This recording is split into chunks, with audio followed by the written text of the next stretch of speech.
بسم اللہ الرحمن الرحیم۔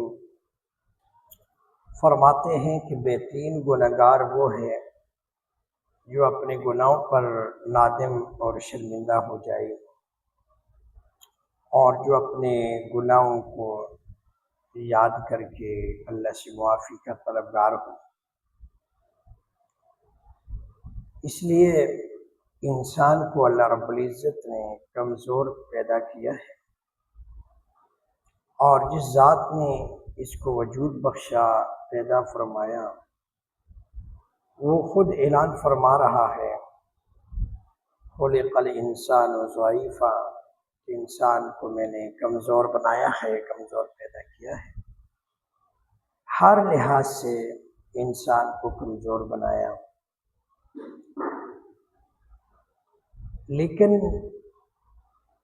انسان کے اندر دو مادوں کو بھی رکھ دیا گیا، ایک خیر والا مادہ اور ایک شر والا مادہ۔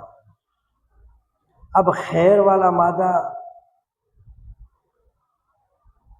کے لیے محنت ہے، اس لیے کہ یہ خیر جو ہے، نیکی جو ہے، یہ لانی پڑتی ہے، اس پر محنت کرنی پڑتی ہے،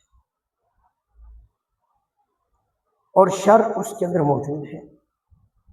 اب کوشش یہ کرنی ہے کہ خیر کو شر پر غالب کرے،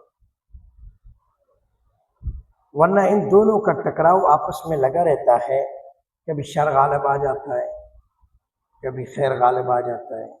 آپ نے دیکھا ہوگا کہ دنیا میں کہ ایک وقت نماز کو دل نہیں کرتا اور دوسرے وقت ایسا آتا ہے کہ سجدے سے سر اٹھانے کا دل نہیں کرتا۔ تو یہ دونوں کیفیات مختلف ہو جاتی ہیں۔ اس کی بنیادی وجہ کیا ہے کہ جب خیر غالب آتا ہے تو خیر کی طرف انسان دوڑتا ہے، اور جب شر غالب آتا ہے تو پھر شر کی طرف جاتا ہے۔ تو مومن کا کام ہے، مومن کے لیے یہ کہا گیا کہ مومن کو کوشش کرنی چاہیے کہ اپنے شر کے اوپر اپنے خیر کو غالب کریں، اس لیے کہ جب شر کے اوپر خیر غالب ہوگا تو خیر آپ کو نجات دے گا، اور شر آپ کو ہلاکت میں ڈالے گا۔ شر ہلاک کرتا ہے اور خیر باقی رکھتا ہے۔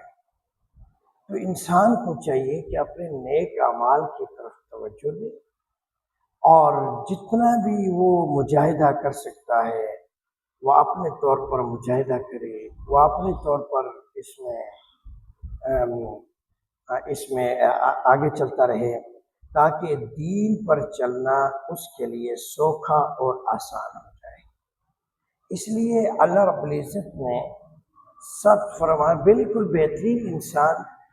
اب جو بھی انسان پیدا ہوا اس کے اندر یہ دو مادے رکھتی، شر اور خیر، نیکی کا مادہ اور برائی کا مادہ۔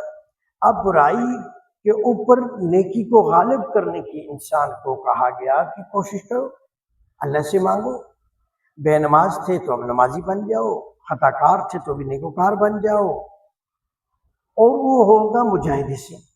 انسان جب تک اپنے اندر مجاہدہ پیدا نہیں کرے گا، کوشش نہیں کرے گا، ورنہ یہ شیطان پلید کہاں چھوڑے گا۔ تو اس لیے یہ یاد رکھیں یہ مسئلہ کہ آپ کو خیر غالب کرنے کے لیے اس پر تگ و دو کرنی چاہیے، اس پر کوشش کرنی چاہیے، تاکہ خیر غالب ہو جائے۔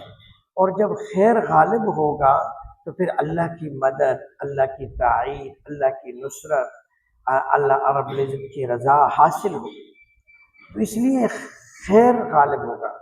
تو اس لیے فرماتے ہیں کہ انسان کو چاہیے کہ خیر کا، نیکی کا طالب ہو، برائی سے اپنے آپ کو بچائے۔ اللہ ہمارا